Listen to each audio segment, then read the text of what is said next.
When it comes to marketing, your employees can often be your company's best brand ambassadors. It's called internal marketing. I'm Kalila Reynolds, and it's time for another episode of Money Moves JA, brought to you in partnership with EXIM Bank's Business Advisory Service, giving you the tools to grow your business.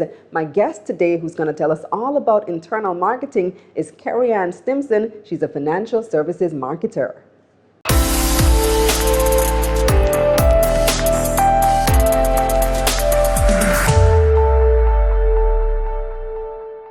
Hi, Kerry-Ann. Welcome to the show for the first time. Thanks, Kalila. Thanks for having me. I'm very excited to be here. I'm so happy to have you as well. So I've been following you on LinkedIn and your podcast, the Internal Marketing Podcast. And I was like, internal marketing, what is that? Isn't marketing about getting your word out? What is internal marketing? Explain it for us. Great question. So internal marketing is kind of like the flip of external marketing, right? So when we talk about marketing, as you say, we think naturally we're talking about how do we reach customers to buy from us, because that's why we're in business, right? What internal marketing is taking those same principles but turning it on our employees. And of course the question is, well, why is that even important, right? We want our employees to buy from us. Well, that would be nice. That's technically not what it is. What it is, it's really about promoting our mission, vision, and purpose, why we exist as a business, to our employees. Because the goal is, if we can get them to buy into that, then they've not only become more engaged in what we're about as a company, but it empowers them to live that purpose as well. And of course, the customers benefit in the long run. And to become your best brand ambassadors, no? Completely, exactly. Because that's at the end of the day what it's all about, right? So when you talk about customers, when they look into your business and they want to figure out, is this a company I want to do business with? A lot of what customers tend to do is they tend to want to get a sense from the employees themselves. Because let's face it, right? See me and come live with me is two different things. So employees are the ones who live with you in the company every single day. And if they're not bought in, customers can immediately pick up on that from the employees. They can pick up on whether you're organized, whether you treat people well, whether you have the right systems, whether your product or service is awesome. And so on that basis, you want to make sure that your employees are completely built in and aligned, because the customers, they're going to sniff it a mile down the road if it's not. Yeah, absolutely. That's such a great point. But on that point as well, when it comes to using social media, it has been a very tricky line. Many traditional companies feel like you should not be necessarily talking about their business on social media. If you are, especially if you have a senior position in the company, you need to draw a straight line between who you are as a person and who you are as a company, and don't be talking the company business online. So how do you handle that? Because internal marketing sounds like you want the employee to talk about the business online. Pretty much. So that's the flip side too of internal marketing. It's empowering employees to become what we call advocates of the brand, right? We want the employees to feel good and proud, and again empowered to speak great things about the company that they're working for. Now, first and foremost, you're making a valid point, right? So things like your social media policies are very, very important. So let's start there. We want to be very clear that as we are engaging employees in the mission, the vision, the purpose, and empowering them to be advocates, we want to be very clear about what they can and cannot talk about online, right? That's clear, and I think we can level set with that up front. But on the flip side, we still want to be sure that employees again feel that level of empowerment to talk, because let's face it, there's nothing that's secret these days, right? So we have social media, we have the World Wide Web. Virtually nothing is a secret. Everything is available online. If you say you don't want your employees to talk about the company, let the customer come in and have one bad experience. They're posting it on Twitter, they're posting it on Instagram. So allowing your employees to really use their voices to speak again positively about the brand, that is something that you want them to be able to do. Again, putting in the strictures and structures in place to be able to do that comfortably while not breaching anything that could be confidential. No, this could be something very nerve-wracking for some companies, especially the more traditional ones, who might say, so I should just let my employees talk about the company? Should there be, and they may want to impose a gatekeeper and say, if you're going to post something, let HR vet it first, or let marketing vet it first. And then that maybe slows down the process, and maybe, I don't know, what happens, what have you seen, or what's been your experience with that? So there are two ways I find companies do it. So the first way, which I think is the safer way, is that companies tend to provide a repository of content, information in a nice central place, like a secure intranet environment, where employees can go in and pull content and post it on their personal social media pages. Right? And that's easy because, as you know, it's been vetted, it's been cleaned out, and it's there, and employees can just pull and post. So there are some companies that do that. There are some companies, though, that say, look, if you are in a role in the company, so let's say financial services, you have a team of financial advisors, every day they're advising clients about the 5 steps you need to take when you want to buy your first home. If they want to write a personal blog about that on their LinkedIn page, that's okay. It's something they do every single day, right? Again, within the policies of what you want to set for what they can and cannot post.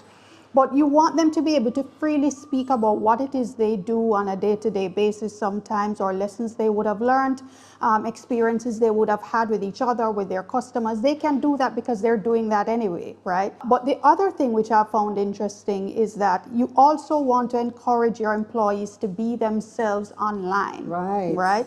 And I see a lot of companies doing this as well, even in Jamaica, where you have employees who are passionate about some other area that often has nothing to do with the line of business that you're in.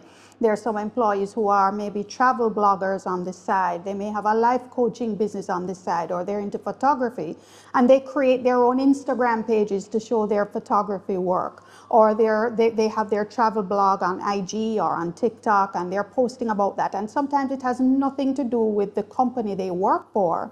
Why that still works is that you have employees that are so engaged, so empowered, so feeling good about the fact that, hey, I can do this on the side, there's no repercussions of it. And you see, when you have employees who are that happy and fulfilled in their jobs and in life, then people start to look and they're like, well, boy, that's a great company. I want to work for a company like that. You can attract great talent that way, which is another side benefit of internal marketing. But also you have customers saying, boy, those people treat them people goody, man. I want to do business with a company like that. And it has that benefit as well. I also wanted to highlight the point that what a lot of companies are recognizing is that if your employees are influencers on social media, that's also great for the brand. And we can think of a couple of brands online who have employees who are influencers doing their thing on Instagram. They have thousands of followers. And what the companies have said is, look, we're not going to fight against that. We're going to allow that to happen, again, provided their content is in line with the policy. But what the companies are doing is they're collaborating with their employees who are influencers, and the company brand gets to go along for the ride. And it's awesome because it's at a fraction of the cost of what external that makes sense to me, right? But to some people, it does not make sense in decision making, unfortunately. And I've seen it happen a lot in my industry, which is media, where they want to say, well, you have to, if you're going to post something, you need to send it to us and we'll post it, and completely taking the journalist out of the process and that person's personality and their following out of the process. Or they see you as a competitor to their brand. What do you say about that? Can you see that point of view where a company might think that if somebody else who is my employee is promoting these services or getting all this attention, they might think that you are now a competitor to me rather than an asset to me? I totally get that. And I think that what companies then need to assess is, what's the objective that we're trying to achieve? Because again, going back to why internal marketing and employee advocacy, which is what we're talking about, employees being advocates of the brand, we have to ask, why do we exist and why are we allowing this to happen, right?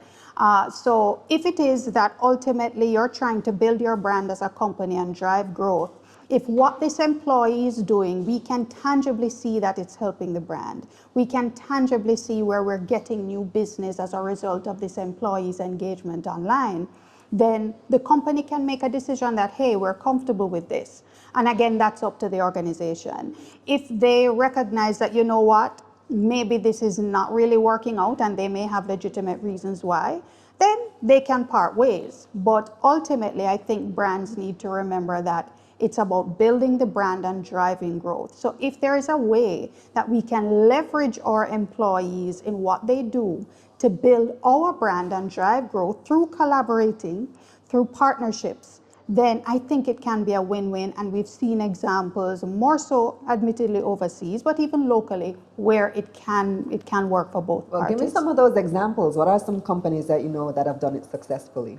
Well, there are a couple of companies that are just new out of the gate with it formally, so I'll speak of those because they've announced it. So I know Sagicor would have launched what would be their equivalent of an employee advocacy program recently, right? Where they recognized, I'm assuming, because I don't work there, but just looking from the outside, they recognized that they had employees who had thousands of followers on social media, financial advisors for the most part, already doing this day to day. I saw that. They would leverage their brands and they do collaborative posts together on platforms like Instagram.